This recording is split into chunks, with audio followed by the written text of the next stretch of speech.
Examination স্ট্র্যাটেজির উপরে নির্ভর করে 50% রেজাল্ট। মানে আপনার দক্ষতার উপরে নির্ভর করবে 50% রেজাল্ট, আর আপনার এক্সামিনেশন স্ট্র্যাটেজির উপর নির্ভর করবে 50% রেজাল্ট। আজকের এই কথাগুলো আপনাদের জন্য প্রচুর গুরুত্বপূর্ণ, অত্যন্ত মানে অনেক গুরুত্বপূর্ণ, ভালো করে শুনবেন। সেটা হচ্ছে পরীক্ষার কিছু কৌশল আছে, হ্যাঁ, যে কৌশলগুলো অবলম্বন করলে আপনি যতটুকু রেজাল্ট হওয়ার যোগ্যতা আছে তার থেকেও ভালো রেজাল্ট আপনার হবে, সেটা একটু বলি, তারপরে অন্যান্য কথাবার্তা বলতেছি। প্রথম ব্যাপারটা হচ্ছে, এইটার নাম হচ্ছে এক্সামিনেশন স্ট্র্যাটেজি।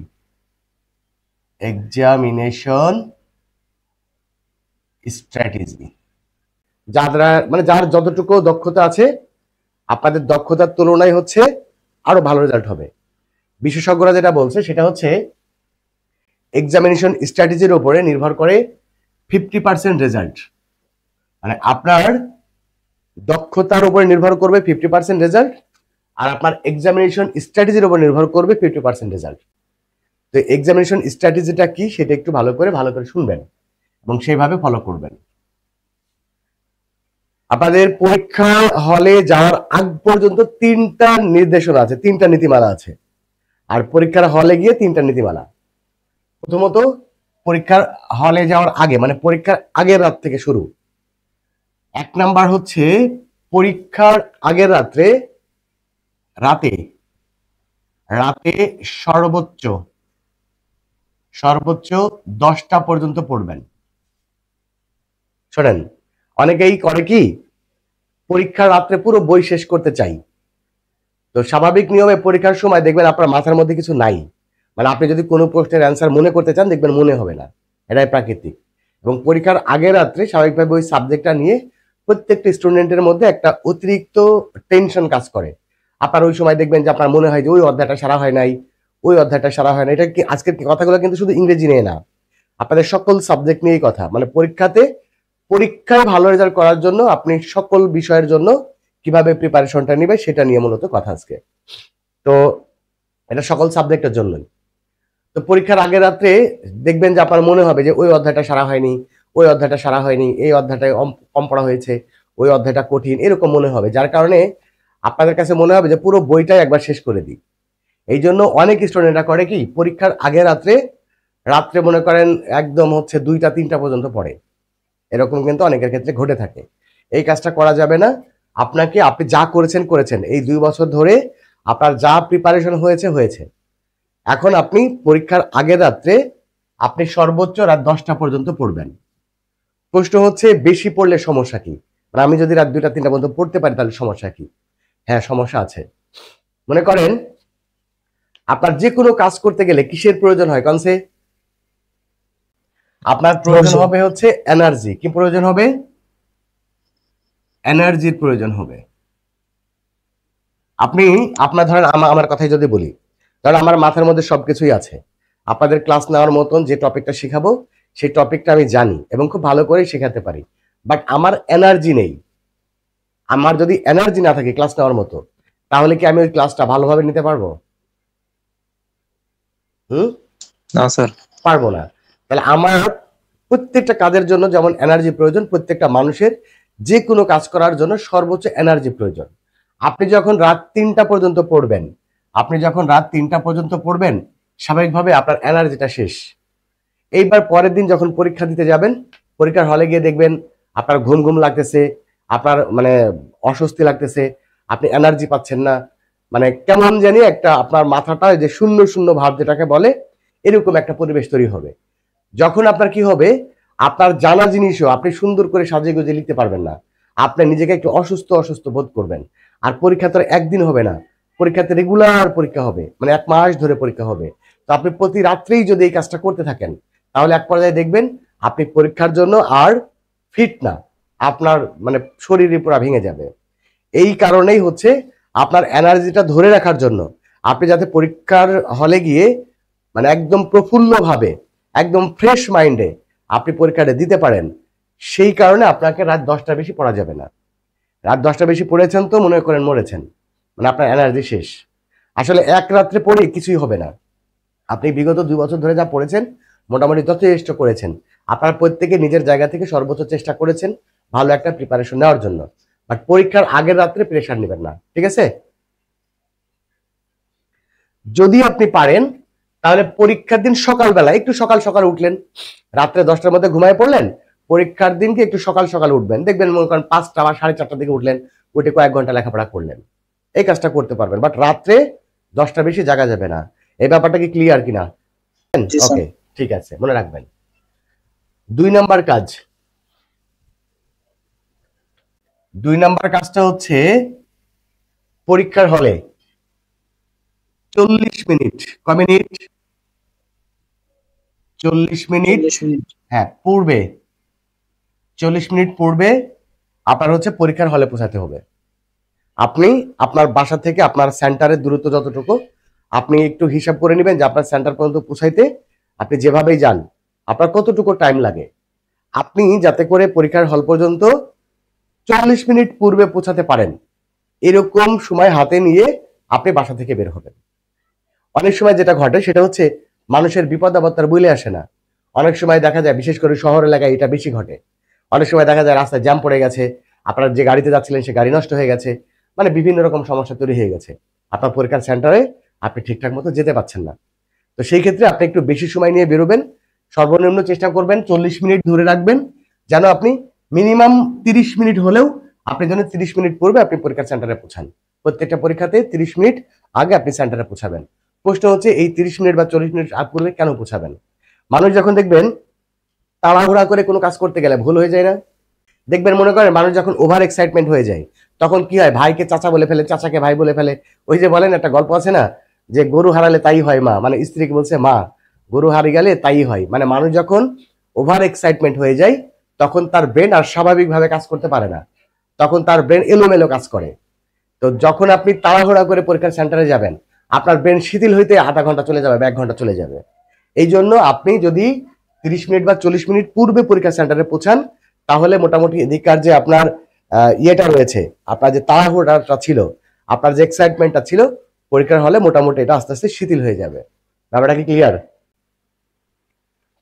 হ্যাঁ জি স্যার। আচ্ছা, এরপরে এই বাসা থেকে যখন বেরোবেন সেই সময় 3টা জিনিস মানে খুব ভালো করে মনে রাখবেন। একটা হচ্ছে আপনাদের অ্যাডমিট কার্ড, একটা হচ্ছে অ্যাডমিট কার্ড, অ্যাডমিট কার্ড, তারপর হচ্ছে রেজিস্ট্রেশন কার্ড, রেজিস্ট্রেশন কার্ড, তারপরে হচ্ছে আপনাদের পেন মানে কলম, তারপরে হচ্ছে আপনাদের আরো যদি স্কেল টিস্কেল লাগে আর যে পরীক্ষাতে ক্যালকুলেটরের প্রয়োজন হয় ক্যালকুলেটর। আপনার পরীক্ষার যে সরঞ্জামাদি এইগুলো বাসা থেকে বেরোনোর সময় ন্যূনতম 3 বির করে চেক করবেন। অনেক সময় হয় কি যে আপনি কোনো কারণে অ্যাডমিট কার্ডটা বাইরে রাখছিলেন, আপনার একটা ফাইল থাকে, সেই ফাইল থেকে অ্যাডমিট কার্ডটা দেখার জন্য একটু বাইরে রাখছিলেন, তো বাইরে রাখার পরে পরে ওই বাইরেই আছে অ্যাডমিট কার্ডটা ওই ফাইলে নেওয়া হয়নি, আপনি ফাইল ওই অ্যাডমিট কার্ড ছাড়াই পরীক্ষার হলে চলে গেছেন। আপনার অ্যাডমিট কার্ড এবং রেজিস্ট্রেশন কার্ড ছাড়া কিন্তু আপনার পরীক্ষার হলে ঢুকতে দিবে না, তখন কিন্তু আপনি একটা বিপদে পড়বেন। এই জন্য বাসা থেকে যখন বেরোবেন তখন আপনার ফাইলের মধ্যে এই জিনিসগুলো আছে কিনা, আপনার অ্যাডমিট কার্ড আছে কিনা, রেজিস্ট্রেশন কার্ড আছে কিনা, এবং কলম নেবেন মিনিমাম 4টা। কয়টা? মিনিমাম 4টা কলম নেবেন, কারণ কলমে ডিস্টার্ব হতে পারে। আপনি যেন এমন মনে হয় যে আরেকজনের কাছে কলম চাও না লাগে। মিনিমাম 4টা করে কলম আপনার ফাইলের মধ্যে রাখবেন, ঠিক আছে? এই এই জিনিসগুলো বাসা থেকে যখন বেরোবেন বারবার চেক করে বেরোবেন। এটা হচ্ছে 3 নাম্বার। ধরেন এই হচ্ছে পরীক্ষার হল পর্যন্ত পৌঁছানোর আগ দিয়ে আপনার এই 3টা কাজ মাথায় রাখবেন। রাত্রে 10টার বেশি পড়া যাবে না, সর্বোচ্চ 40 মিনিট পূর্বে পরীক্ষার হলে পৌঁছাবেন, এবং বাসা থেকে যখন বেরোবেন তখন এই বিষয়গুলো আপনি মাথায় নিয়ে বেরোবেন, এগুলো চেক করে বেরোবেন। এই 3টা ব্যাপার কি ক্লিয়ার হয়েছেন? হ্যাঁ জি স্যার, ক্লিয়ার।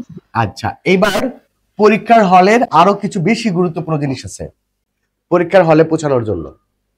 পরীক্ষার হলে পৌঁছানোর 1 নাম্বার কাজ, পরীক্ষার হলে পৌঁছানোর পরে, পরীক্ষার হলে পৌঁছানোর পূর্বে আপনাদের দেখবেন ওই পরীক্ষা নিয়ে টেনশন করবেন। এটা একটা এমনি কথা বলতেছি যে পরীক্ষার হলে বসে আমরা যেটা চিন্তা করি পরীক্ষায় কি আসবে, কমন আসবে কিনা, লিখতে পারবো কিনা, আমার পরীক্ষা ভালো হবে কিনা, মানে এরকম একটা টেনশন কাজ করে। এই ব্যাপারটা আপনি যে পরীক্ষার হলে গেছেন এই ব্যাপারটা চেষ্টা করবেন মাথায় যেন না আসে। আপনার আরো বন্ধুরা আপনাদের সাথে পরীক্ষা দিবে, তাদের সাথে এমনি ফ্রি কথা বলবেন, যে বন্ধু তোর কি অবস্থা, তোর প্রিপারেশন কেমন, পরীক্ষা লিখতে পারবে কিনা, আমার একটু বলে টলে দিস। মানে এমনি অন্যান্য বন্ধু বান্ধব যারা আছে এইরকম এদের সাথে জাস্ট একটু কথাবার্তা বলবেন, যাতে করে আপনি পরীক্ষার ব্যাপারটা আপনার টেনশন না আসে, পরীক্ষায় কমন পাবেন কি পাবেন না এই ব্যাপারটা যেন আপনার মাথায় না আসে। আপনি জাস্ট আপনাদের অন্যান্য বন্ধুদের সাথে কথাবার্তা বলবেন, হাই হ্যালো করবেন। এরপরে এই হাই হ্যালো করতে করতে আপনি পরীক্ষার খাতা পেয়ে যাবেন। পরীক্ষার খাতা পাওয়ার পরে আপনাদের হচ্ছে OMR না OMR শিট, এই OMR শিটটা যখন পাবেন মানে খাতাটা পাবেন হাতে, তখন কয়েকটা ব্যাপার খুব গুরুত্ব সহকারে ওইগুলো ভরাট করবেন। আপনাদের যে OMR শিটটা পূরণ করতে হয়, আপনাদের রোল নম্বর, রেজিস্ট্রেশন নম্বর, এরপরে হচ্ছে বিষয় কোড, এগুলা যে পূরণ করতে হয় এগুলা খুবই সতর্কতার সাথে পূরণ করবেন। কারণ হচ্ছে বিশেষ করে যখন আপনার এই রুল নম্বর যদি ভুল হয় তাহলে আপনার কিন্তু আসবে না, রেজাল্ট আসবে না, রেজাল্ট উইথ হেল আসবে। আবার অনেক সময় হয় কি, আপনি টিকের ক্ষেত্রে যখন ওই যে পরবর্তীতে যখন আপনাদের নৈর্বর্তিক প্রশ্ন বা এমসিকিউ আসে তখন আপনাদের কসেট খসেট এরকম থাকে, আপনি প্রশ্ন পেয়েছেন কসেটের কিন্তু আপনি ভুলে ভরাট করে ফেলেছেন খসেট, আপনার কিন্তু পরীক্ষায় ফেল চলে আসবে। তো সেই ক্ষেত্রে আপনার অবশ্যই এই OMR শিটটাকে পূরণ করার সময় সতর্কতা অবলম্বন করবেন, তাড়াহুড়া করবেন না, ধীরে সুস্থে এগুলো পূরণ করবেন। তারপরে যদি কোনো একটা স্যার হুম স্যার হঠাৎ যদি স্যার সমস্যা হয়েই যায় স্যার, আমি বলি, সেক্ষেত্রে কি আমি করবেন? আমি বলতেছি বাই চান্স যদি কোনো একটা ভুল করে ফেলেন, ধরেন আপনার এখানে হচ্ছে 1 নাম্বার আর এটা হচ্ছে 2 নাম্বার, আপনাকে পূরণ করতে হবে, মনে করেন যে এই 2 নাম্বারটা আপনি ভুলে পূরণ করে ফেলেছেন, 1 নাম্বারটা 1 নাম্বার পূরণ করে ফেলেছেন, তাহলে ভুল হয়ে গেল। এরকম যদি ভুল হয়ে যায় তাহলে কোনো কাটাছিড়া ঘষাঘষি করবেন না, আপনি সঠিকটাও পূরণ করে দিবেন। যদি এরকম বৃত্ত ভরাট করতে ভুল হয়ে যায় তাহলে কোনো কাটাকাটি ঘষাঘষি করবেন না, না করে জাস্ট সঠিকটা পূরণ করে দিবেন। আর আপনার উপরে তো লেখা থাকে না, উপরে তো আপনার রোল নাম্বার রেজিস্ট্রেশন নাম্বারের একটা লেখা থাকে, তাইলে হয়েছে, কোনো কাটাছেড়া করা যাবে না, ক্লিয়ার? আর উপরের গুলা যখন লিখবেন তখন অবশ্যই সতর্কতার সাথে লিখবেন, ওইটা যেন ভুল না হয়। আচ্ছা, এরপরে 2 নাম্বার কাজটা সবচেয়ে বেশি গুরুত্বপূর্ণ কাজ। 2 নাম্বার কাজ হচ্ছে রিডিং কোশ্চিন পেপার।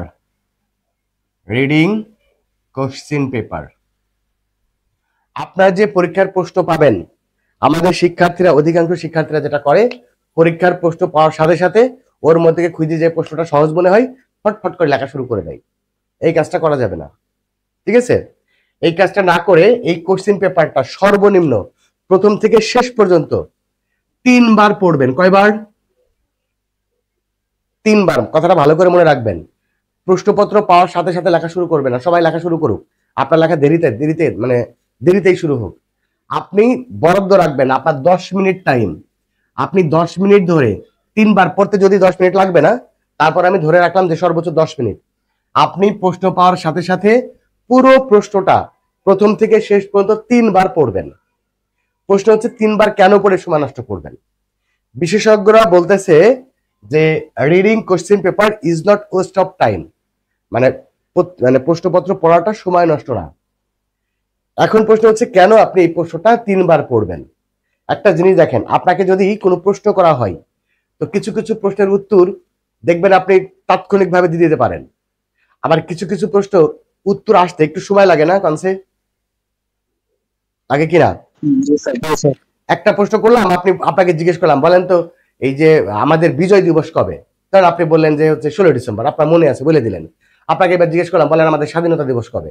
আর দেখবেন আপনার তাৎক্ষণিকভাবে মনে নাও হইতে পারে, কিছুক্ষণ পর আপনার এই মনে হচ্ছে না, হ্যাঁ মনে হয়েছে 26শে মার্চ আমাদের স্বাধীনতা দিবস, এরকম হয় না? হয় কিনা?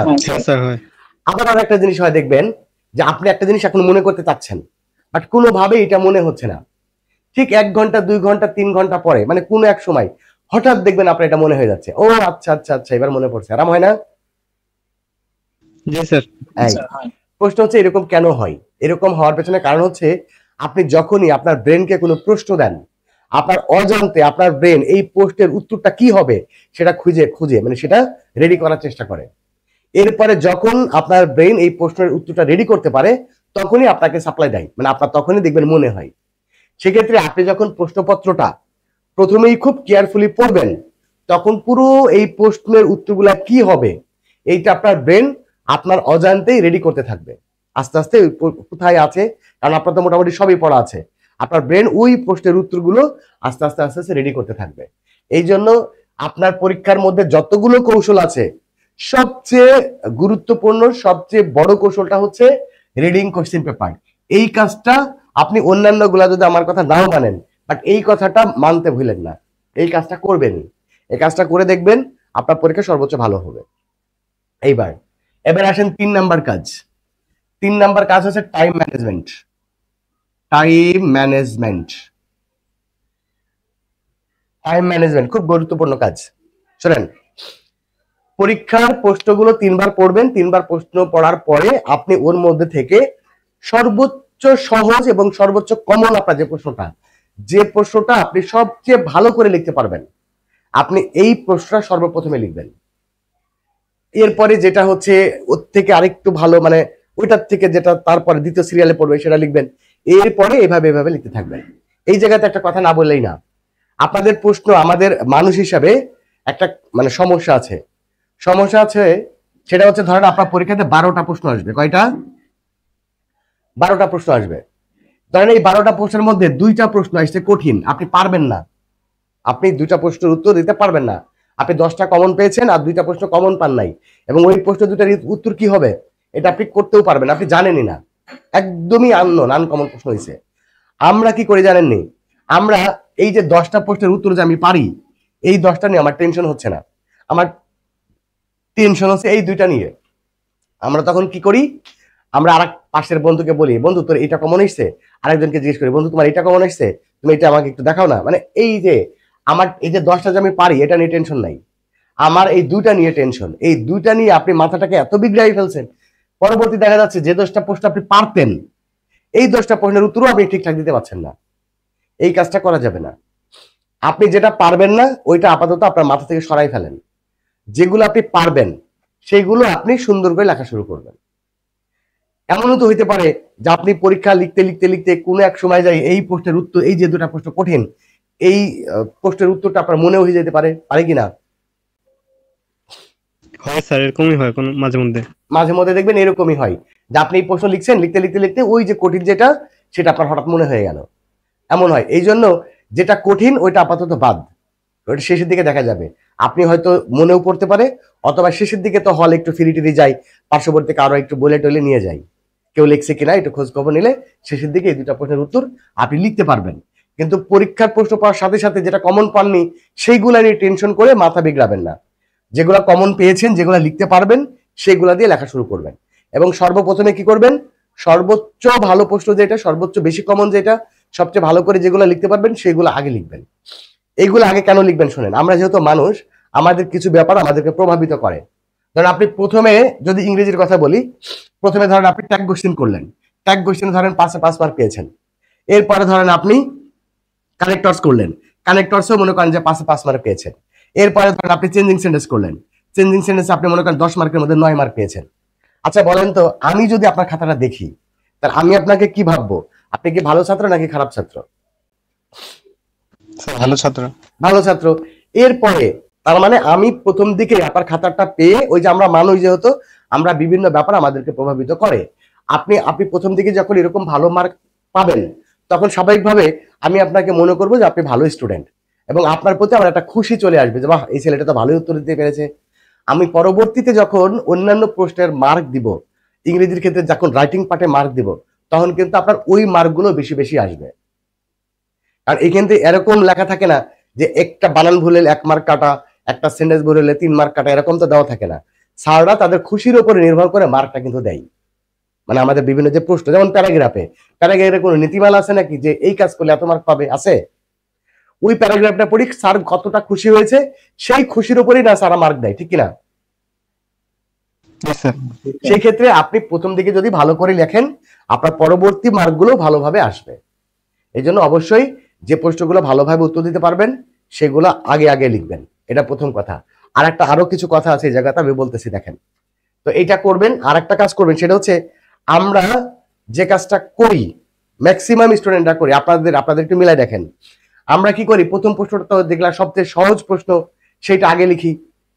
তো এইটা আমরা কি করি, প্রথম 2-3টা প্রশ্ন এত সুন্দর করে লিখি, হাতের লেখাগুলো একদম ঝরঝর করে। তারপরে হচ্ছে আপনার প্রশ্নের মানটাও একটু বড় সড়ো হয়। এত সুন্দর করে লিখি। ধরেন আমাকে 10টা প্রশ্ন লিখতে হবে, এই 10টা প্রশ্নের মধ্যে আমার ধরেন সময় ধরে নিলাম যে 2 ঘন্টা। এই 2 ঘন্টার মধ্যে আমাকে 10টা প্রশ্নের উত্তর দিতে হবে। আমরা প্রথম 3টা প্রশ্ন কি করি, 1 ঘন্টা ধরে লিখি। এত সুন্দর করে লিখি, 1 ঘন্টা ধরে প্রথম 3টা প্রশ্ন লিখি। এই 3টা প্রশ্ন যখন সুন্দর করে লেখা হয়ে যায়, তখন আমরা ঘড়ির দিকে তাকায় দেখি যে আমাদের হাতে সময় আছে মাত্র 1 ঘন্টা, এবং আমাকে উত্তর দিতে হবে আরো 7টা প্রশ্নের। তখন কি হয় জানেননি, আমাদের লেখার গতি একদম প্লেনের গতির চেয়ে বেশি হয়ে যায়। মনে হয় যে অ্যাপোলো 11-র গতি, চাঁদে গেছিল যে যান, অ্যাপোলো 11-র গতির প্রতি লেখা হয়। তখন যেটা হয়, আপনি যে কি লেখেন আর কি হয় আপনি নিজেও বলতে পারেন না। মানে একদম ঝড়ের গতিতে লিখছেন, অ্যাপ্রোথেবল ভাবে লেখা হয়ে যায়। এমন হয় কি হয় না? হয় স্যার, শেষে একটা সৃজনশীল লিখতে একটু এরকম একদম ঝড় উঠে যায়। এখন একটা জিনিস চিন্তা করেন, আপনি প্রথম যে 3টা প্রশ্ন যত সুন্দর করে লিখেছেন, ওই তুলনায় পরবর্তী প্রশ্ন যে আপনি হুড়পাড় করে লিখেছেন, আপনি কি আসলে ওই মার্কের সাথে সাথে এই 7টা প্রশ্নের কি মার্ক ক্যারি করতে পারবেন? না স্যার। পারবেন না। না স্যার। এই জন্য যে প্রশ্নের উত্তরটা আপনি খুব ভালো পারবেন সেটা খুব বড় করে লিখবেন, লেখাগুলা ঝরঝরা করে লিখবেন। আর যে প্রশ্নের উত্তরটা আপনি আরেকটু ভালো পারবেন না সেটা খড়বড় করে জাতামাতা মানে একদম ঝড়ের মতো করে লিখে দিবেন, এই কাজটা করা যাবে না। আপনাকে অবশ্যই টাইম ম্যানেজমেন্ট করে নিতে হবে। আপনি ভালো কোনো প্রশ্নের উত্তর দিতে পারবেন দেখেই ওইটা 4 পৃষ্ঠা লিখবেন, আর ওই একই মার্কের প্রশ্ন আপনি আরেকটা 1 পৃষ্ঠা লিখবেন, এইভাবে করা যাবে না। আপনাকে যেটা করতে হবে সেটা হচ্ছে প্রত্যেকটা পরীক্ষার ক্ষেত্রে আপনার কয়টা প্রশ্ন লিখতে হবে এই ব্যাপারটা আগে পূর্বে থেকে আপনাকে করে নিতে হবে। ধরেন উদাহরণ দিচ্ছি, জাস্ট উদাহরণ, আপনার একটা সাবজেক্টের কয়টা প্রশ্ন থাকে, কয়টা সেট থাকে? ধরে নিলাম 7টা সেট। কয়টা? ইংরেজি বাদে অন্যান্য সাবজেক্টের কথা বলতেছি। ধরেন 7টা সেট থাকে, সময় কতটুকু? 2 ঘন্টা 30 মিনিট স্যার। 2 ঘন্টা 2.5 ঘন্টা, মানে 2 ঘন্টা 30 মিনিট নাকি? হ্যাঁ 2 স্যার। ঘন্টা 30 মিনিট আপনার 7টা সেট প্রশ্ন লিখতে হবে। এখন আপনার কাজ করবেন, এই 2 ঘন্টা 30 মিনিট থেকে আপনি 20 মিনিট সময় বাদ দিবেন। কয় মিনিট? 20 মিনিট। 20 মিনিট বাদ দিলে থাকবে কতটুকু? 2 ঘন্টা 10 মিনিট। মানে তাহলে ঠিক কিনা? 2 ঘন্টা 10 মিনিট হলে 130 মিনিট সময়, ঠিক কিনা? জি স্যার। এই 160 120 আর 10 30, এই 130 মিনিট সময়কে এই 7 দিয়ে ভাগ করবেন। 7 দিয়ে ভাগ করলে কয় মিনিট হবে? Maybe 18 minute. 800 minute, 800 something. 18 minute কিনা? জি স্যার। 18 মিনিট করে সময় পাবেন। এখন আপনাকে এই ব্যাপারটা মাথায় রাখতে হবে যে আপনি প্রত্যেকটা সেটের জন্য আপনার নির্ধারিত সময় হচ্ছে 18 মিনিট। আপনি যত ভালো পারেন আর কম পারেন, আপনার টার্গেট থাকবে এই 18 মিনিটের বেশি সময় ধরে ওই সময় নষ্ট করা যাবে না। আপনি একটা প্রশ্ন লিখবেন 30 মিনিট ধরে, আর একটা প্রশ্ন আপনি লিখবেন 10 মিনিট ধরে। বলেন তো, 30 মিনিট সময় নিয়ে যে প্রশ্নটা লিখবেন আর 10 মিনিট সময় নিয়ে যে প্রশ্নটা লিখবেন, এই দুইটা প্রশ্নের মান কি কখনোই এক হবে? না স্যার। হবে না। এই জন্য আপনাকে কি করতে হবে, এইভাবে সময়টাকে ডিস্ট্রিবিউশন করে নিতে হবে, ডিভাইডেশন করে নিতে হবে। নিয়ে কারণ আমরা সময় পেলাম প্রত্যেকটা সেটের জন্য 30 মিনিট, এই সরি 18 মিনিট। এখন এই 18 মিনিটের পরিবর্তে কখনো ধরেন 19 মিনিট হবে, বা সর্বোচ্চ 20 মিনিট হবে, আবার কখনো হয়তো 17 মিনিট হবে। মানে এই 18-র আশেপাশে থাকবে।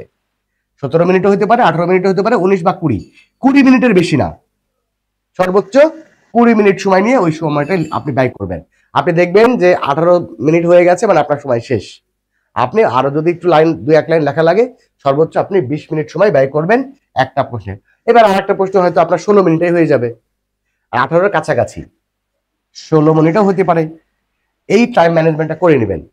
এই ব্যাপারটা কি ক্লিয়ার হয়েছেন? জি স্যার। জি স্যার। তাহলে দেখবেন একটা প্রশ্নে আপনি 1 মিনিট বেশি লাগছে, আর একটা প্রশ্নে 1 মিনিট কম লাগছে। মোটামুটি প্রত্যেকটা প্রশ্নের মান প্রায় সমান সমান মান হবে। এইবার আমরা ওই যে 20 মিনিট সময় আমরা যে বাদ দিয়েছিলাম, এই 20 মিনিটের কাজ কি শোনেন। এই 20 মিনিটের কাজ হচ্ছে আপনার পরীক্ষার প্রশ্ন পড়ার জন্য আপনার 10 মিনিট চলে যাবে। পুরো প্রশ্ন পড়তে, প্রশ্ন পড়বেন, কোন প্রশ্ন আগে লিখবেন এটা সিদ্ধান্ত নিতে মোটামুটি 10 মিনিট চলে যাবে। তার 10 মিনিট ওখানে বাদ, বাকি থাকতে আরো 10 মিনিট। আপনি চেষ্টা করবেন পরীক্ষার খাতা জমা দেওয়ার 10 মিনিট পূর্বে আপনার সমস্ত লেখা কমপ্লিট করার। ওই যে আমরা তো টাইম ভেঙেই নিয়েছি, সেক্ষেত্রে আমাদের 10 মিনিট হাতে রেখেই আমাদের লেখা শেষ করতে হবে। অনেক সময় হয় কি স্যার এক পাশ থেকে খাতা টানে আর আপনি এক পাশ থেকে টানেন, এরকম হয় কি হয় না? জি স্যার। এরকম হয়। তো এই কাজটা করা যাবে না। আপনি 10 মিনিট সময় হাতে নেবেন। এই 10 মিনিটের কাজ হচ্ছে আপনি পুরো খাতাটা আবার রিভিশন করবেন। আপনি প্রশ্নের মার্কগুলা মানে নম্বরগুলা ঠিক দিয়েছেন কিনা। আর সবচেয়ে বেশি যেটা হয় সেটা হচ্ছে অনেক সময় প্রশ্ন একটা লেখাই হয়নি, এটা আপনার মনেই নাই, এমন হয়। প্রশ্ন এড়িয়ে যায়, যেটাকে বলে আমরা ছেড়ে যাই প্রশ্ন। মানে একটা প্রশ্ন আপনি ভুল করে লিখতেই পারেননি, মানে মনে নাই লিখতে। এই সময়টা চেক করবেন যে প্রশ্নটা আপনার লেখা হয়নি, ওই যে 10 মিনিট সময় আপনার হাতে আছে, ওই 10 মিনিটের মধ্যে ওই প্রশ্নটা লিখে ফেলবেন। আর কোনো প্রশ্নের নাম্বার দেওয়া হয়েছে কিনা, তারপরে কোনো বানান টানান ভুল আছে কিনা, পরীক্ষার খাতার মধ্যে কোনো সমস্যা আছে কিনা, জাস্ট পরীক্ষাটা পুরো খাতাটা চেক করবেন এবং কোনো প্রশ্নের উত্তর দিতে যদি ভুলে যান তাহলে সেই প্রশ্নটা ওই সময়টুকুর মধ্যে লিখে দিবেন। লিখে টাইম শেষ হওয়ার সাথে সাথেই খাতা জমা দিয়ে দিবেন। কথা কি ক্লিয়ার? হ্যাঁ স্যার। আর এই কথা বলার সাথে সাথে আমি আরেকটা কথা আপনাদেরকে বলি। পরীক্ষার সময় অনেক সময় একটা ঘটনা ঘটে, সেটা হচ্ছে যে একটা প্রশ্ন বা একটা অঙ্ক কিছুক্ষণ লেখার পরে পরবর্তীটুকু কি হবে এইটা আপনার মাথায় আসবে না, অনেক ক্ষেত্রে এটা ঘটে। কথা বুঝছেন? তো যদি কখনো এরকম হয়, কোন একটা অঙ্ক করতে গেছেন, অঙ্কটা অর্ধেক হয়েছে, তারপরে আর কি হবে মাথায় আনতে পারতেছেন না। একটা প্যারাগ্রাফ লিখতেছেন, একটা প্যারাগ্রাফ অর্ধেক লিখেছেন, অর্ধেক লিখে তারপরে আর কি লিখবেন এইটা আর মনে করতে পারতেছেন না। এরকম যদি কোনো ক্ষেত্রে হয়, যে কোনো পরীক্ষায়, যে একটা প্রশ্নের কিছু অংশ লেখার পরে তারপরে অংশটা কি লিখবেন এটা আপনি আর ভাবতে পারছেন না, আপনি আর পাচ্ছেন না। সর্বোচ্চ আপনি 30 সেকেন্ড ভাববেন। যদি 30 সেকেন্ডের মধ্যে আপনার উত্তরটা রেডি হয়ে যায় তাহলে লিখতে থাকবেন। এই বেশি সময় আর ভাববেন না। আপনি ওই জায়গাটা ফাঁকা রেখে দিবেন। ফাঁকা রেখে আপনি আরেকটা প্রশ্ন লেখা শুরু করবেন। এই আরেকটা প্রশ্ন যখন লিখবেন, লিখতে লিখতে কোনো এক সময় আপনার ওই প্রশ্নটা মনে হয়ে যাবে। যখন ওই প্রশ্নটা মনে হবে তখন আবার ওইটুকু লিখবেন। একটা আমাদের অনেক শিক্ষার্থী যেটা করে থাকে, একটা অঙ্ক বা একটা জিনিস লেখার সময় কিছু দূর লেখার পরে বা অর্ধেক লেখার পর আর মনে হয় না, তখন এখন ওই বাকিটুকু কি হবে এইটা ভাবতে ভাবতে ভাবতে ভাবতে 10 মিনিট 20 মিনিট কেটে যায়। আরেকজনকে জিজ্ঞেস করে, আরেকজনকে জিজ্ঞেস করে এটা কি হবে, এটা কি হবে। মানে ও যে আরো যেগুলা পারে সেগুলা নিয়ে টেনশন নাই, ওইটা পারতেছে না, ওইটা নিয়েও ব্যস্ত।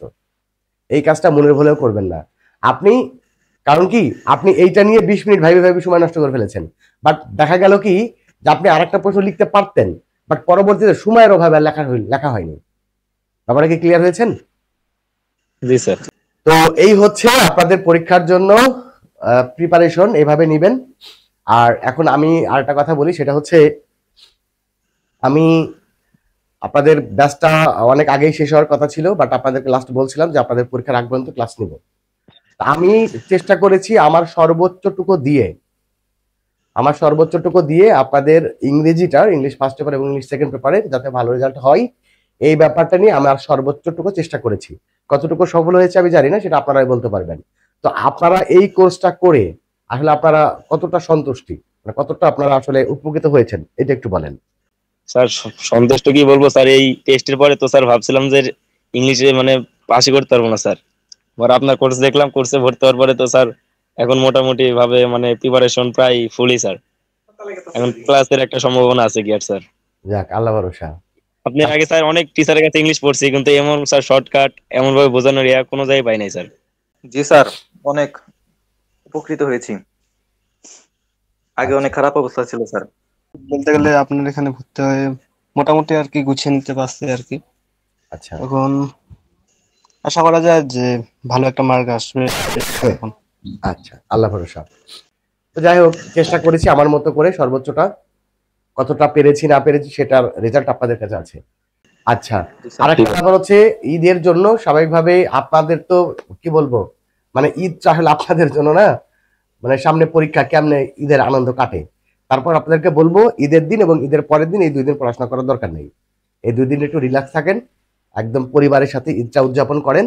এরপরে জাস্ট একদিন পরে তারপর আবার পড়াশোনা শুরু করেন, ঠিক আছে? একবারে এরকমই জানে না ঈদের পরের দিন সকালবেলায় পড়া শুরু করছেন, এরকম করার দরকার নেই। সবকিছুর দরকার আছে, আপনার আনন্দ করারও দরকার আছে, আপনার পরীক্ষার জন্য ভাবারও দরকার আছে। আর আরেকটা ব্যাপার হচ্ছে, সেটা হচ্ছে আমি মানুষ, সব মিলিয়ে হচ্ছে সবার ঊর্ধ্বে হচ্ছে আমি মানুষ। একটা মানুষের মধ্যে কিছু গুণ থাকে, কিছু দোষ থাকে। যেমন একটা মানুষের মধ্যে রাগ থাকে, অভিমান থাকে, ভালোবাসা থাকে, আবেগ থাকে, থাকে কিনা? জি স্যার।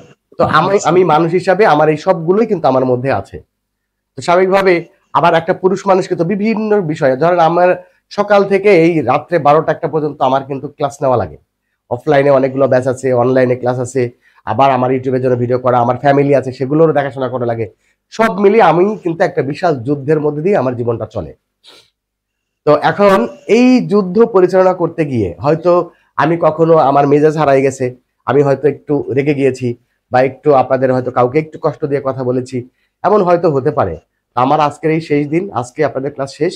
তো আমি আপনাদের কাছে আজকে করজোড়ে ক্ষমা চাচ্ছি।